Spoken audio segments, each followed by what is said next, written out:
Now the Mystery Theater.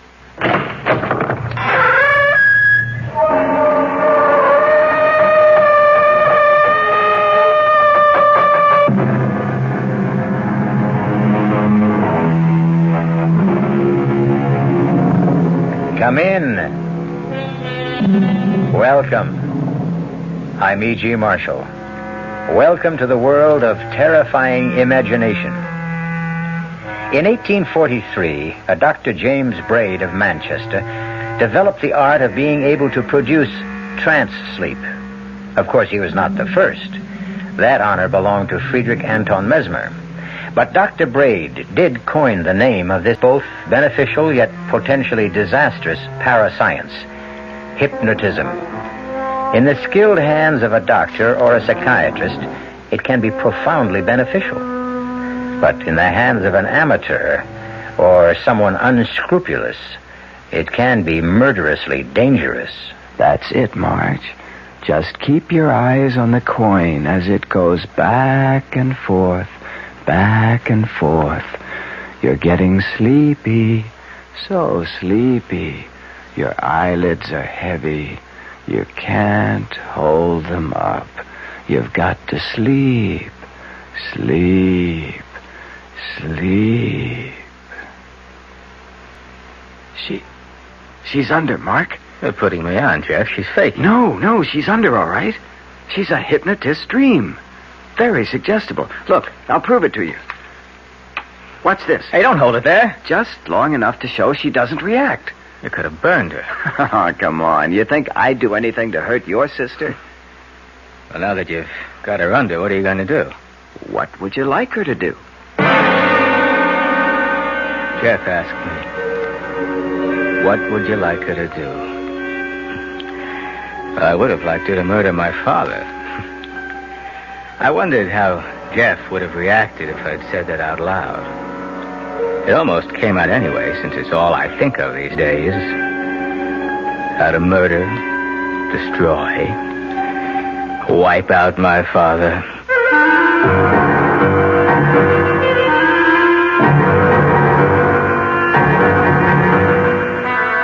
Our mystery drama, Murder with Malice, was written especially for the Mystery Theater by Ian Martin and stars Marcia Rod and Ira Lewis. It is sponsored in part by New Sugar-Free Diet 7-Up and Buick Motor Division. I'll be back shortly with Act 1. When you feel like having a cold Budweiser, do you automatically reach for a glass? Well, sure, Bud's a great beer any way you drink it. But without a glass, you're really missing something. Now, take that wonderful Budweiser head of foam, for instance. Those bubbles, tiny though they are, still amount to something pretty special at the top of your glass. Taste appeal and eye appeal. Two results of exclusive beechwood aging and natural carbonation. It takes a lot longer to brew Budweiser that way, but brewing beer right does make a difference that you can taste. That's why, when you say Budweiser, you've really said it all. Anheuser-Busch, St. Louis.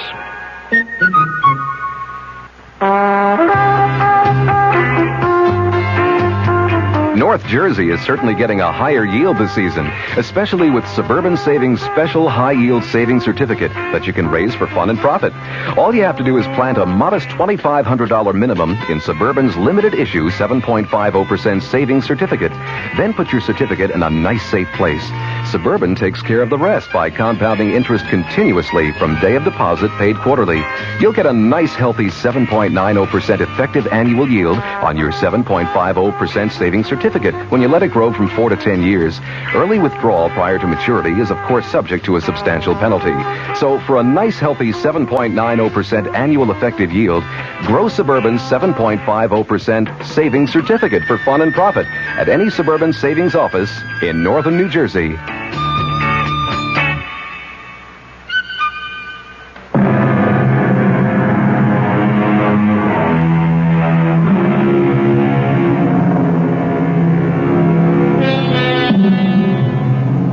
In Principles of Mental Physiology, Carpenter wrote, "The method of producing this state consists in the maintenance of a fixed gaze on a bright object placed somewhat above the line of sight. A light behind the subject shining on the bright object, a coin, a jewel, a small mirror, is very helpful, and a darkened room. Once the subject is in the trance, he or she is open to post-hypnotic suggestion. Luckily for our peace of mind and their father's health, Marge is the subject, and not the bloodthirsty Mark." Ever since I can remember, I've hated my father and feared him. But never more so than these last 2 years, since he killed my mother. I'd like to kill him, but I haven't the guts. Well, what, Mark? Huh? Well, what do you mean, what? What do you want me to ask Marge to do? Don't tell me I put you into a trance, too. No, Look, what sort of thing can I ask? Anything within reason. I mean, she won't do anything to hurt herself, or to hurt someone else, or steal, or anything that goes against her natural instincts. Let's keep it simple. You know what you ought to ask her to do? What? Marry you. She's got a chance to shake this scene and have some kind of decent life of her own and get away from that monster upstairs, and she won't take it. She loves her father. That murdering... Hey, come on, take it easy, Well, Mark. he killed my mother. It was a car accident. He was going 90 and he was drunk when they crashed. It's a miracle anyone came out of it alive. It's a pity it had to be him. He got off lucky. Lucky? A shattered pelvis? Condemned to drag himself around on canes for the rest of his life? I hope he never knows a moment when he's not in pain. Hey, Mark. Come on, let's knock it off. I want to bring Marge out of the trance. Well, wait a minute. We've got a bet going here. You claimed you could prove post-hypnotic suggestion, didn't you? Yeah? Well, suppose you... Damn, that grandfather clock drives me crazy. Old man's pride and joy hasn't missed a chime since the day he was born. Did it wake Marge? No. She'll stay under till I bring her out of it. What were you going to say before? Well, suppose you were to tell Marge to hit up the old man for $5,000 tomorrow at breakfast. Would she do it? Well, she might if she thought it was justified. Well, tell her I need it to pay off some debts. Do you? What's the difference? She won't get it. No, Mark, I'm sorry. No go. Now, if you want Marge to try to get money for you, you ask her directly, when she's fully conscious. Like I figured, the two of you are just putting me on. Oh, no. No, I'll prove that to you. Marge? Marge? Yes? I want you to do something for me tomorrow morning. All right. What time's breakfast? 9 on the dot. Another of the old man's fetishes. Okay. Now, Marge, I want you to come down and be at the breakfast table at 2 minutes to 9 tomorrow morning. Then, when the clock strikes 9, on the last chime, no matter what's going on, you will say, "Hickory-dickory-dock. The mouse ran up the clock. The clock struck 9, and I feel fine. Hickory-dickory-dock." And you won't remember you said it. Will you do that? Yes? You won't forget. No? Now, you've been having a nice rest. But it's time to wake up and feel refreshed and relaxed. You will wake up when I say now. Now. I feel as if I... What are you staring at? The two of you. Jeff, did it work? Mm-hmm. You really put me under? About 10 minutes. Oh, that's scary. You know, why, if you can make me draw a blank like that, you can make me do anything. Oh, no, don't worry. I couldn't make you do anything you didn't really want to. I should hope not. Where did you learn this handy little parlor trick? Well, I once took some courses in parapsychology. Do you feel relaxed, Marge? Is your headache gone?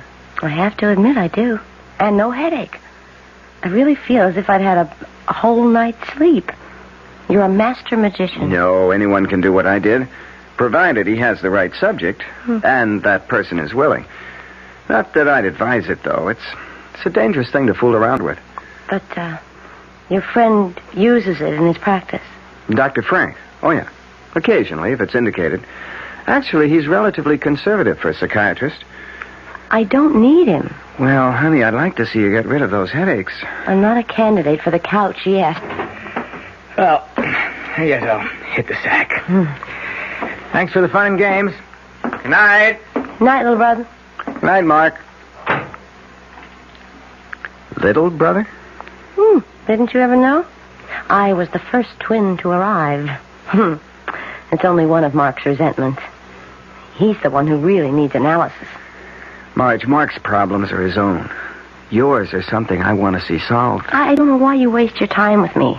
If I had any sense in this mixed-up noodle of mine, I'd marry you, have 4 children, and live happily ever after. But I just can't. Because you feel yourself tied to your father. I can't leave him alone, Jeff. I love him.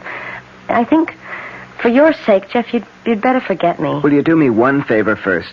Will you just go to see Dr. Frank for a few visits? You think I'm that bad off? Well, Marge, you've been pretty mixed up ever since the accident. I know.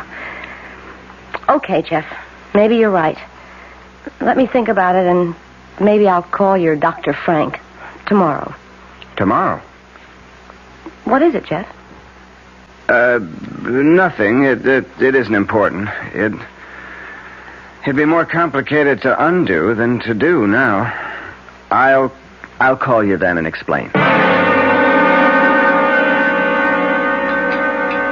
Morning, Mark. Morning, Dad. You're surprisingly early. Yeah, I wanted to ask you something. If it's money, no.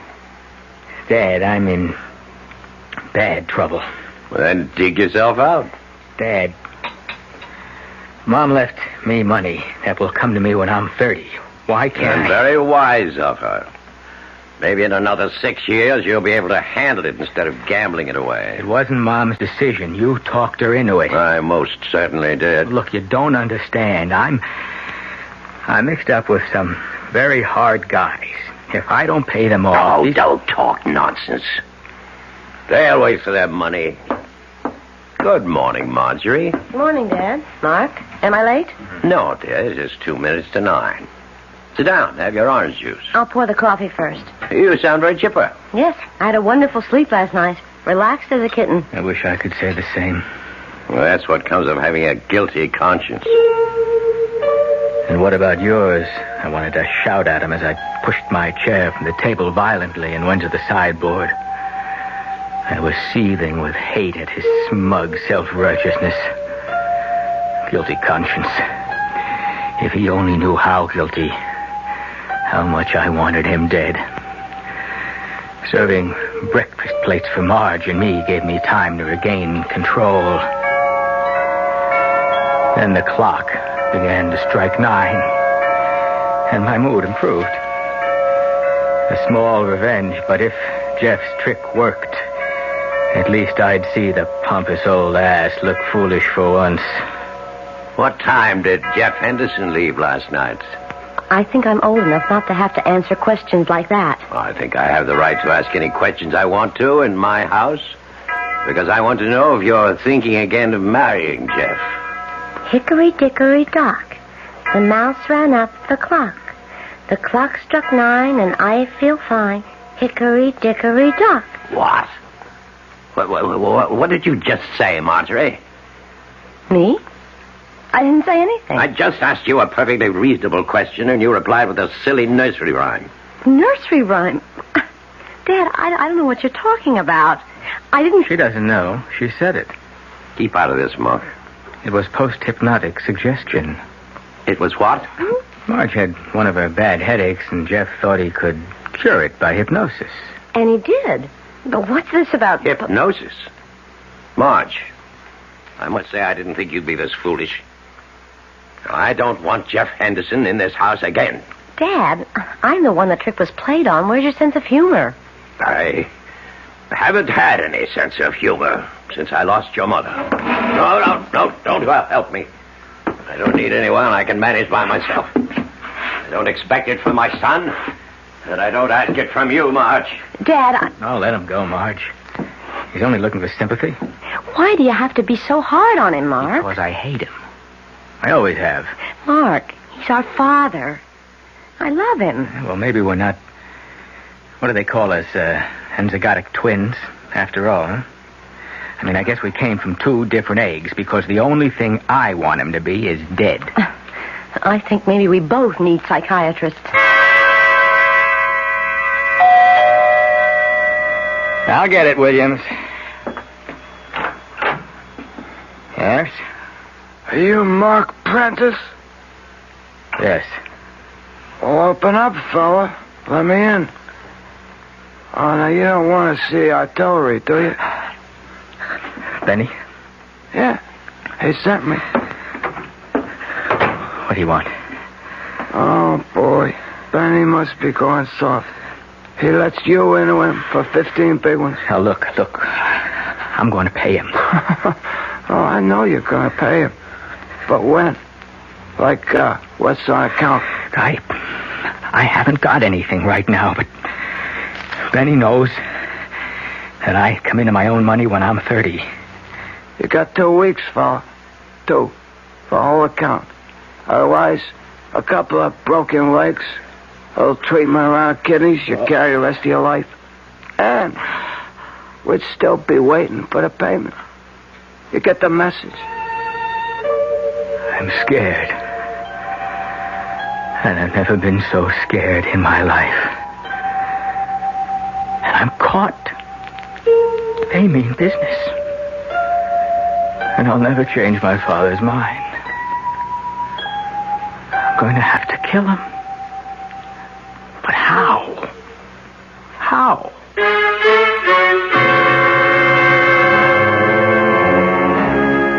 Not exactly the all-American family, the Prentices.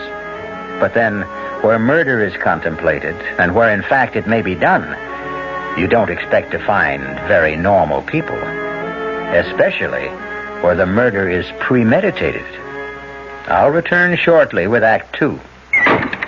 Oh, somebody's been drinking my sugar-free Diet 7-Up, and it's all gone. Oh, actually, I saved a little. Oh, a bear! Hiya, Goldie. What's brewing? That's Miss Goldilocks to you. Oh, come on, kid. You mean you don't remember me? The cottage, the 3 chairs, the porridge? Baby bear! In the fur. Been a long time, Goldie. But Baby bear! Just call me BB. You drank all the sugar-free Diet 7-Up, and I have to conduct another diet drink taste test today. Well, yeah, I saw the sign on the door. A professional taste tester, huh? But how can I conduct my taste test now? Why bother? I tried those other diet drinks, too. You'll notice there's still plenty of them around. Why not ask me? Well, okay, BB. Tell me, why did you drink all the sugar-free Diet 7-Up? I like the taste. Light, fresh, natural, sugar-free Diet 7-Up is definitely unbearably delicious. Mm-hmm. Hey, Mom, what's for dinner? Hey, Mom, what you got? What's for dinner? Check ShopRite's low price on first cut choice beef chuck steaks, just 57 cents a pound. Fresh ground beef chuck, any size package, 89 cents a pound.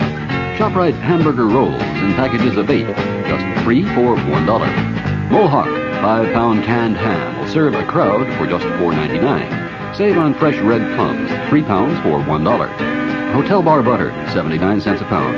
For every meal you serve, you'll get a lot more for a little less at ShopRite. She loves the family. She wants the best. She does all that she can do. She lets ShopRite do the rest. Hey, Ma, what's for dinner? ShopRite has the answer. This is WOR New York, an RKO General Station, your station for Mystery Theater.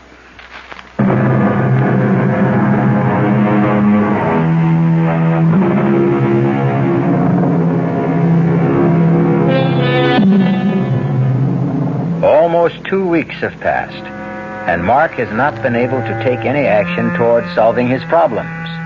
Marge, at least under Jeff's urging, has had several sessions with Dr. Frank, and Harvey Prentice has continued to be himself, domineering, selfish, callous to any problems but his own. Mark? Yeah, Dad. What is it?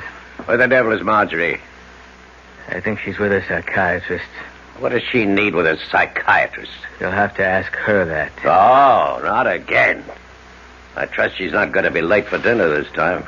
Search me. Well, when she comes in, I'm in the study. Oh, by the way, I see you appear to be all in one piece. No bruises, no damage.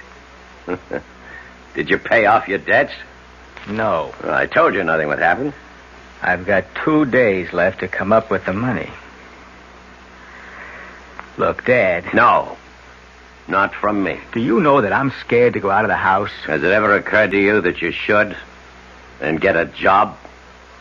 That's the way to pay your debts off. I couldn't pay my debts off with any job I can get. Perhaps you should have thought of that before you ran them up. Oh, it's easy to hate my father. And even the fact of murdering him would not be all that hard. It's just how to do it without being found out.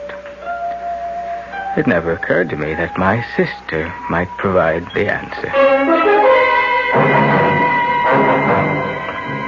Marge, Jeff, what are you doing here? I knew you had an appointment with Dr. Frank. I have the car, so I thought I'd wait and drive you home. I don't feel like talking, Jeff. Marge, I haven't seen you in almost 2 weeks. You won't even answer my phone calls. Are you mad at me? Not exactly. Is it that silly stunt I pulled with that post-hypnotic suggestion? No. It's ever since that evening. I know. All right. Let's get in the car and you can drive me home. Sure.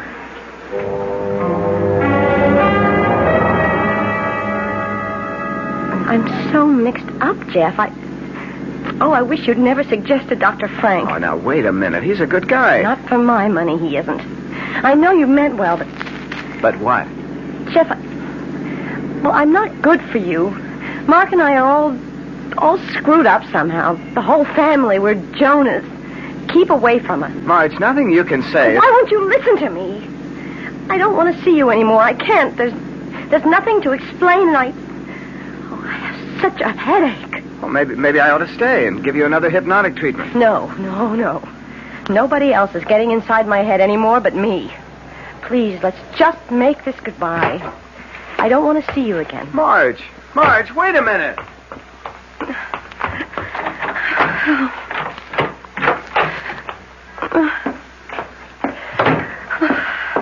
Hey, Marge. What goes? It's nothing.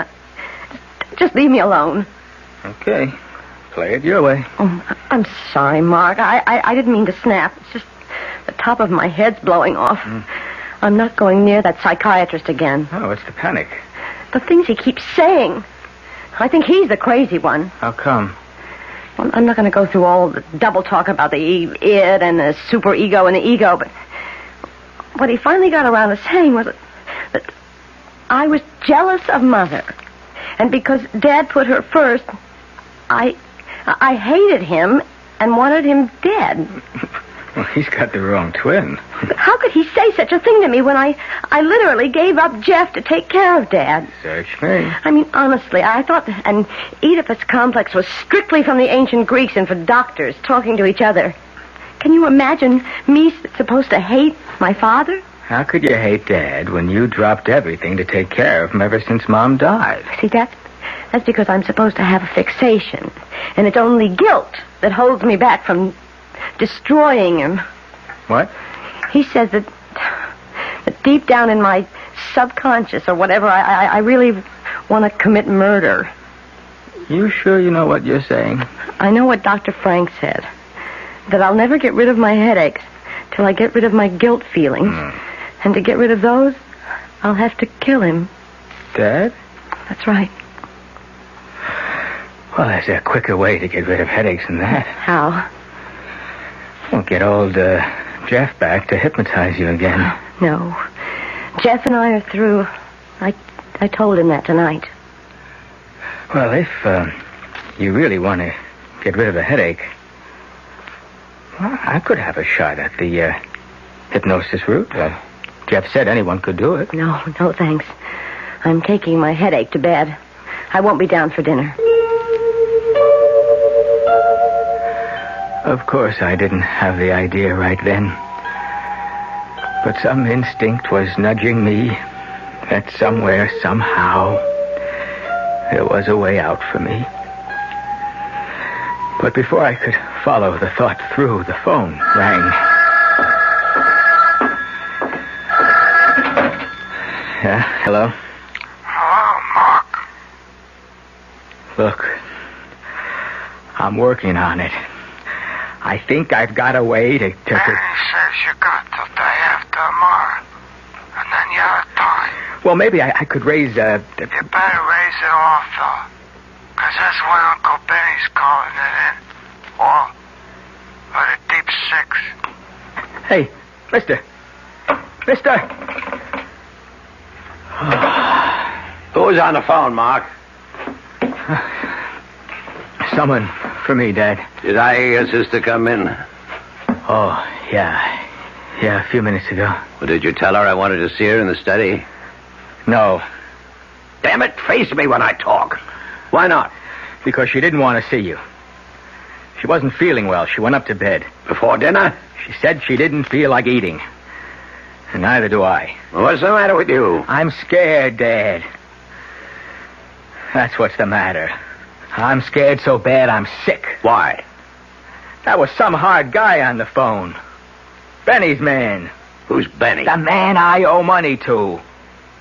Look, you've got to let me have it. No. You don't understand. If I don't come up with it the day after tomorrow, they could kill me. Don't be ridiculous. All I'm asking is to give me my part of the money that Mom left.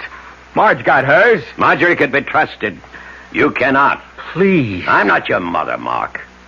You haven't got her around to bail you out anymore the way she used to. This time it's your problem and no one else's. The only way you'll ever get any money out of me beyond living expenses is over my dead body. The only way I ever wanted it from him. Over his dead body. And suddenly, at last, I could see the way to do it. Dinner was eaten in stony silence. Just the two of us. After it, my father went back to the study for coffee and brandy. I sneaked upstairs to my father's bedroom, which had been my mother's, too, and searched quickly through her drawers to find what I wanted.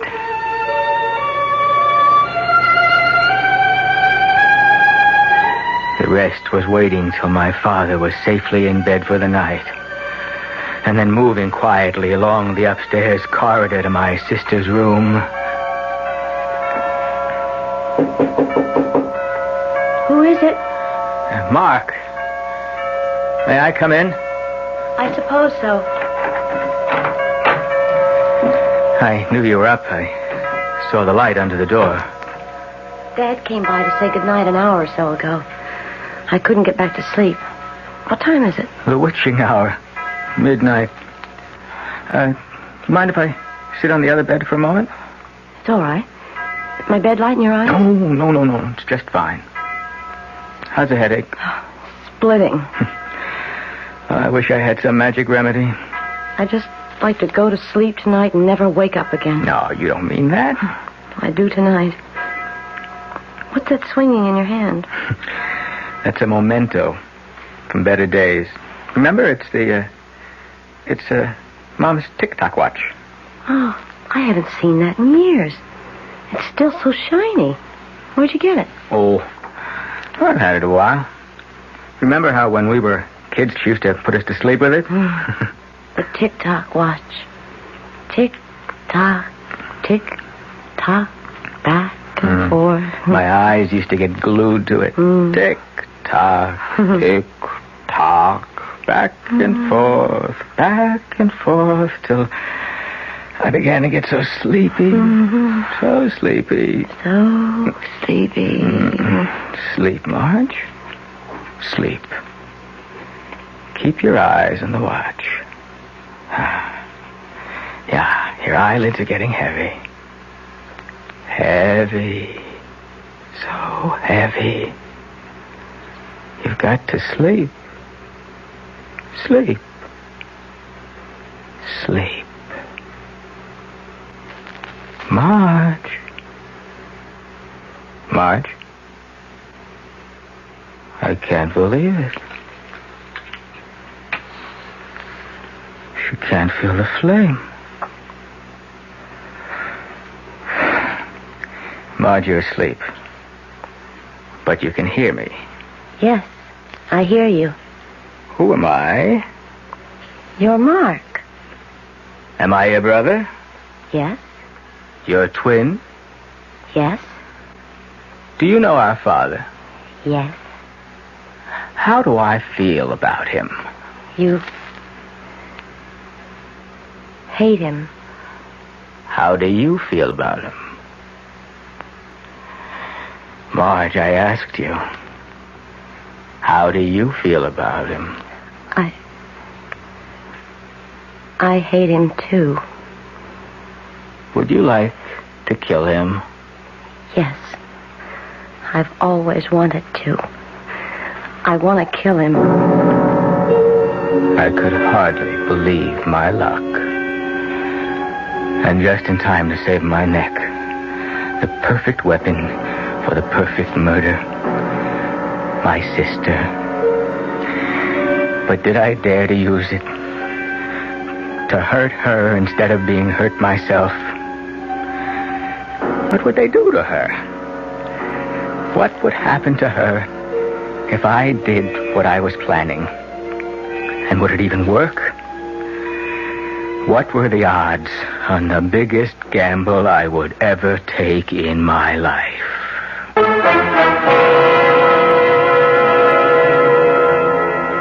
A girl helpless under an hypnotic spell, at the mercy of the agent who wove that spell, her twin brother, himself at the mercy of passions beyond his control, eaten up with hate, tortured by fear, hesitating to make an unconscionable gamble with her life to save his own. I'll return shortly with Act 3. I'd like to describe a car to you. See what you think of it. First of all, it's small. Second, it's got a 6-cylinder engine, a pretty handy asset these days. Third, it's a Buick. Now, in spite of the fact that it's small, this car can seat 6 easily. It's got a 21-gallon fuel tank, which gives it great range. And it weighs several hundred pounds more than most imports, which in a small car is good. Now, what does it look like? Well, that's pretty tough to handle on radio. I'd hesitate to call it glamorous, and it sure isn't homely. I think handsome would be fair, and it offers some pretty attractive styling and trim options. The interior is definitely its strong suit. Now, if that sounds like a little more than your average small car, then I've described it properly. Because remember, this small car is a Buick. The car is called Apollo, Buick Apollo, and it's about as much small car as you'll find on the road today. See for yourself at your Buick Opel dealer. One of the 10 best newspapers in America. Easily the nation's best suburban newspaper. Becoming a paper of national influence. These words are from a recent issue of Time magazine. The newspaper described is Newsday, the Long Island newspaper. On the basis of editorial excellence, Time magazine selected the 10 newspapers in America that stand out above the rest. One of them was Newsday. Because, as Time noted, Newsday combines solid local coverage with ambitious national and international undertakings. And because Newsday meets Time's other criteria for excellence, it's entertaining and informative. It conducts extended investigations and offers a range of different opinions in its editorial pages. Have Newsday delivered right to your door with no service charge, and see why it's one of the 10 best papers in America. Newsday, Long Island's own newspaper.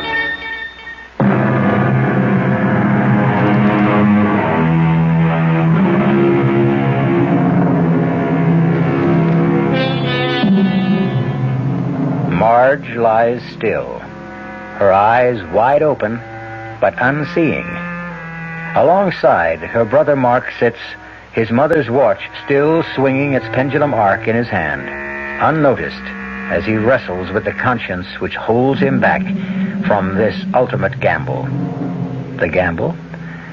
Can anyone under hypnotic influence be induced to commit murder? If she killed, they'd never do anything to her. There's a whole history. The encephalitis she had as a kid, the nervous breakdown after Mom died. She's going to a psychiatrist now. Sure, I can get her off. Temporary insanity. Yeah, that's it. Only will it work? What was it Jeff said? She won't do anything to hurt herself, or to hurt someone else, or steal, or do anything that goes against her natural instincts. Natural instincts. What does that mean? Doesn't it mean what we really feel deep inside, even if we don't know about it? It's a gamble, but the odds aren't bad. It's Mark, Marge. Can you hear me? I hear you. Remember a couple of weeks ago when Jeff was here and we got off on the hypnosis kick? Yes, I remember. And what started it? I don't know. I think, yes, talking about being kids. Remember how even then Jeff was into the psychic bit? Yes. The funny cards and guessing and trying to reach each other's minds. And who was the best? We were. Why? Because we're twins. Twins go together. Remember how we always liked the same things? Mocha ice cream and rare hamburger, buttermilk, crazy things nobody else liked. We liked, just like we hated. What did we hate? You know. Coffee, half and half, and hot dogs without relish, and people who lie or cheat or murder. Murder? Like Dad. He killed Mother, didn't he? There was an accident. He was too drunk to drive the car. Didn't you hate him after the accident? I don't know. Don't you hate him now? Yes, I hate him. Would you like to see him dead? Would I? I would. And we're twins, remember? Yes, twins. We always think alike, right? We always think alike. I want to kill him. Don't you? I want to kill him. Then listen. Tomorrow night he'll go to bed early. He'll be fast asleep by 10 o'clock, you understand? Fast asleep by 10 o'clock. I can promise you that. I won't be here. But when the grandfather clock strikes 10, you're going to go to the dining room, right? When it strikes 10, I go to the dining room. In the sideboard drawer. You know which one. His dad's carving knife. The one he keeps honed to a razor's edge with the sharp point, remember? I remember. The carving knife. Right. And then go to his bedroom and plunge it into his chest. Listen to me, Marge. You'll be doing what you always wanted to do. You'll never have headaches anymore because the guilt will be gone. You'll be destroying him just as you've always wanted to do. Killing what you hate, what I hate. Killing all the hate in our hearts. You understand? When the clock strikes 10 tomorrow night, I am to get the carving knife and take it upstairs and plunge it into Dad until he is dead. And when you wake up in the morning, you won't remember any of this. I didn't sleep much that night, and next day was an endless nightmare. By the time dinner was over, I was a wreck. But the real strain was just beginning. No, it was no sweat to slip the barbiturate in Dad's coffee, and later to help him up to bed, half comatose, and get him settled snoring for the night. It was after the clock chimed 8:30 that I finally left the house to establish my own alibi. Stopping carefully, I might add, on the way out, to make sure the clock was wound, although my father was usually infallible in seeing that it never ran down. And then I left the house.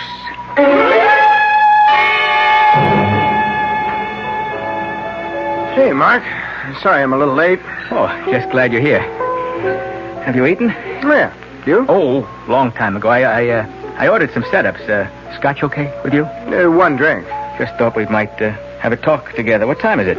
Around 5 or so to 9. Well, what do you want to talk about? Marge. Well, that's my favorite subject. You aren't the bearer of good news by any chance? Good news? Well, that she's changed her mind about me and I might have some kind of a chance with her? Oh, that's something we might discuss, Jeff. Let's have another drink first.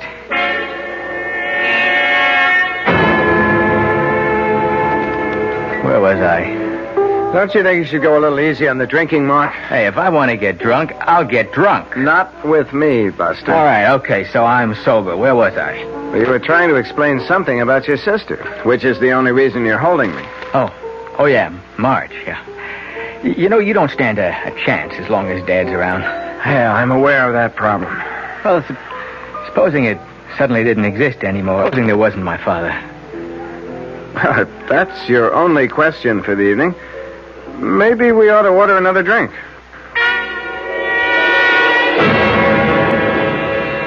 Mark. Huh? Come on. What? Come on, I paid up. Let's get out of here. No, I can't. What time is it? It's after 10 o'clock.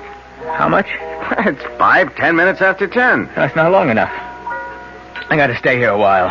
Okay, suit yourself. I'm going home. Hey, we haven't finished talking. As far as I'm concerned, we have. I want to tell you about Marge. Look, whatever you had to tell me about Marge, if you ever had, it's too late for you to make any sense tonight.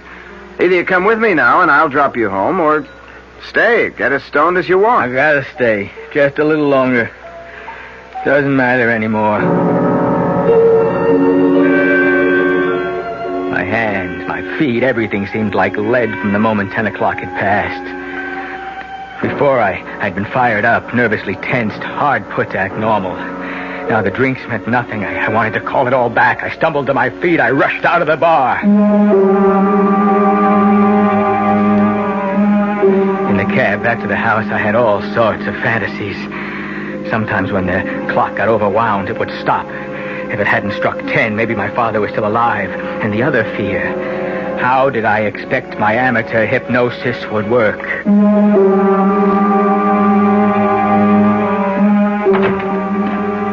In the house, empty. I was conscious of the echo of its sighs for the first time. Through the hall, up the big staircase, down the hall to my father's room. Everything seemed to echo.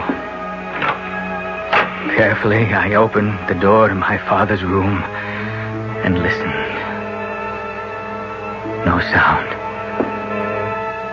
I went in. I looked at my father where he lay, lit by a lamp on the far wall over the dressing table. The first thing I was conscious of was that he was breathing. Then I saw the carving knife on the floor. It was instinctive to pick it up. It was bright silver and stainless steel, glittering in the corner lamp. There was no trace of blood. He wasn't dead. And I knew I would have to do this by myself. By myself. There never had been any other way. So I came to the bed, lifting the knife up high to drive it home. And suddenly his eyes were open, looking at me, recognizing what was about to happen. In one convulsive shrug towards me, his eyes glazed over. But in that last moment, he said, You always wanted me dead. Dead. So, strike. Strike. For all the good it will do you.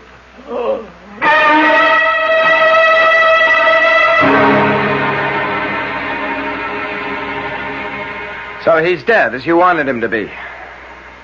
I don't have to listen to you. Oh, yes, you'd better listen to me. What you tried to do to your sister is beyond belief.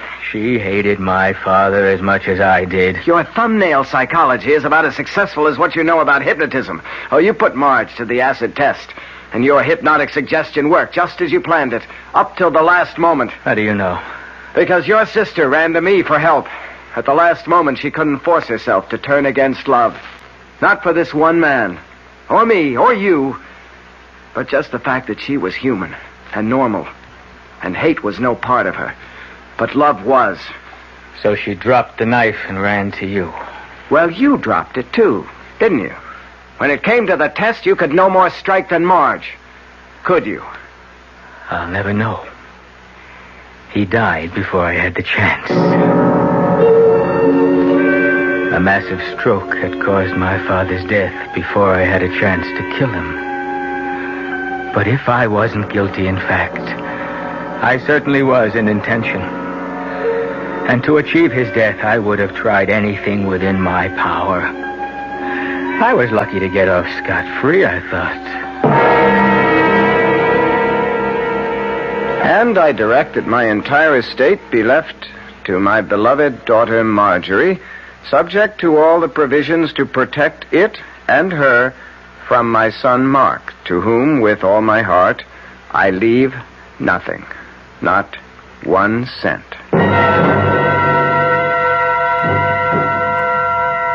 As attorney for the estate, Mark, I'm going to make sure your father gets his wish. Oh, sure, big deal. You figure to marry the heiress. I figure to protect Marge from you as long as I live. If I thought I could wring your neck by myself and get away with it, I'd be happy to do it. Luckily, I don't have to worry. No dough, brother.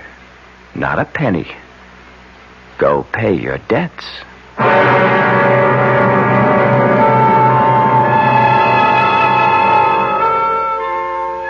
Can one be hypnotized and led to kill?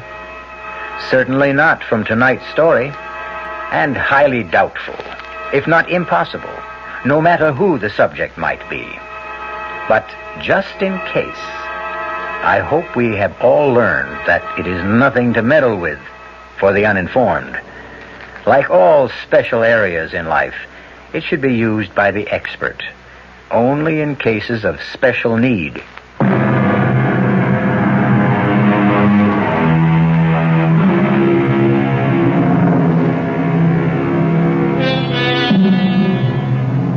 It was some time before Marge and Jeff were married, but once they were, the shadows and cobwebs were wiped away.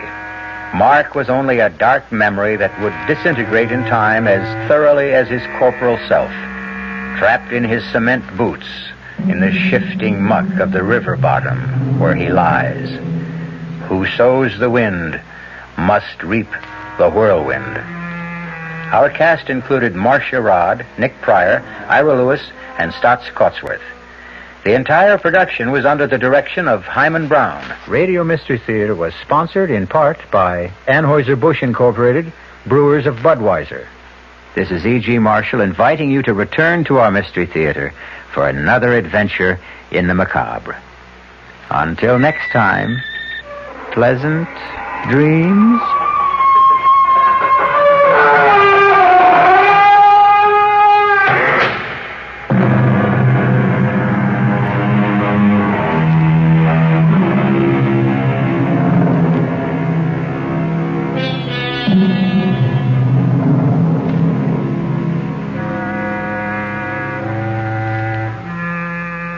The preceding Mystery Theater program was furnished by the CBS Radio Network.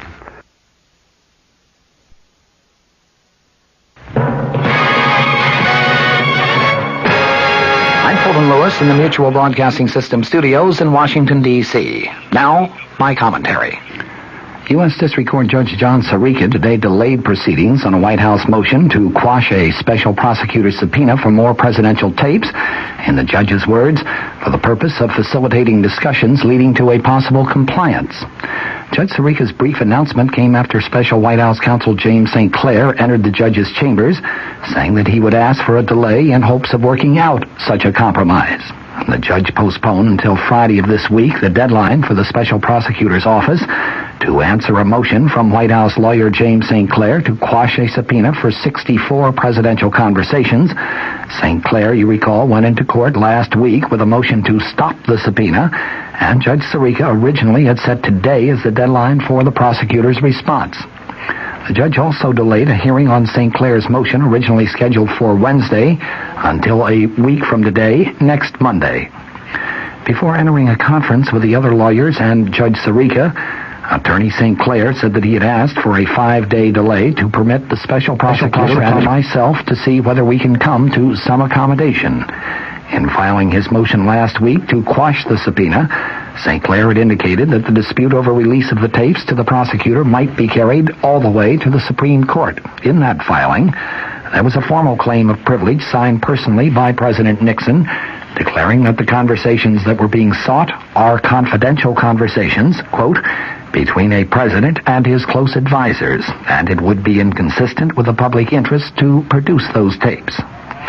About 20 of the conversations in question, the conversations that have been demanded by Leon Jaworski, the special prosecutor, were among the talks for which the White House released transcripts last week.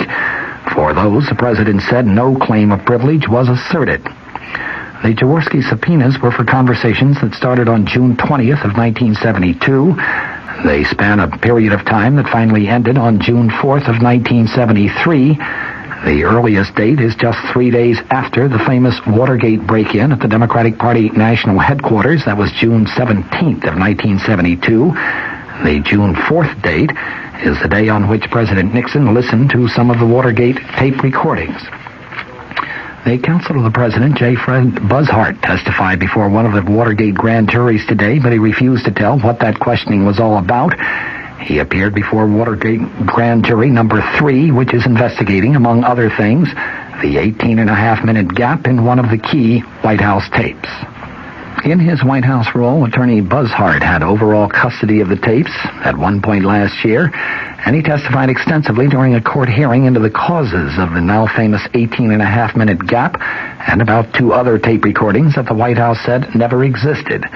There have been some reports in recent weeks that Buzzhart still had a major say in just what recordings the president would yield to the special Watergate prosecutor and to the House Judiciary Committee, even though James St. Clair, of course, is now said to handle all Watergate legal matters for the president. The White House indicated today that the president's Watergate counsel, St. Clair, may not fight against the granting of immunity for administration witnesses that are called before the House Judiciary Committee. Press Secretary Ronald Ziegler told reporters at a briefing that St. Clair told him earlier today that there appeared to be no problem in granting of immunity. Ziegler added that the White House does not have a fixed position on that subject. He noted that it would be up to the committee to determine the question of immunity for witnesses who could tell what they know about Watergate-related matters. Michigan Republican Representative Edward Hutchinson, the ranking minority member of the Judiciary Panel, has already been quoted as saying that he would oppose granting immunity to any witnesses who testify before his committee during its impeachment inquiry. Asked if there has been any effect on the White House staff since the president released the transcripts of a number of White House conversations last week, Ziegler today replied, "Over the past month, there has been a hesitancy to make extensive notes or to put anything down on paper." Ziegler said the problem had not yet reached serious proportions, but he said it might if there were a breakdown in the principle of executive privilege. The president issued the transcripts in response to the Judiciary Committee's formal subpoena for the tapes of 42 presidential conversations. Herbert Kalmbach has testified of a midnight meeting at which he said a top dairy cooperative official was told that milk prices would be increased and that the White House wanted confirmation of a $2 million campaign pledge. Kalmbach, of course, is a former campaign fundraiser for President Nixon. He has said in secret testimony that the session took place on March 24th, 1971, in his suite at the Madison Hotel here in Washington. Milk price supports were increased just the following day. The White House has said that the president's milk price order was not in any way influenced by the promise of campaign contributions from the dairy cooperative. The alleged meeting, which took place after a Republican fundraising dinner attended by dozens of dairy cooperative officials, included Kalmbach, Marie Chotiner, and Harold Nelson, or at least so goes the Kalmbach testimony. Chotiner had quit 3 weeks earlier as the president's special counsel and had just entered private law practice where he was receiving a retainer of $57,000 a year paid by the nation's largest dairy cooperative, the Associated Milk Producers Incorporated. Nelson was the chief executive officer of that cooperative.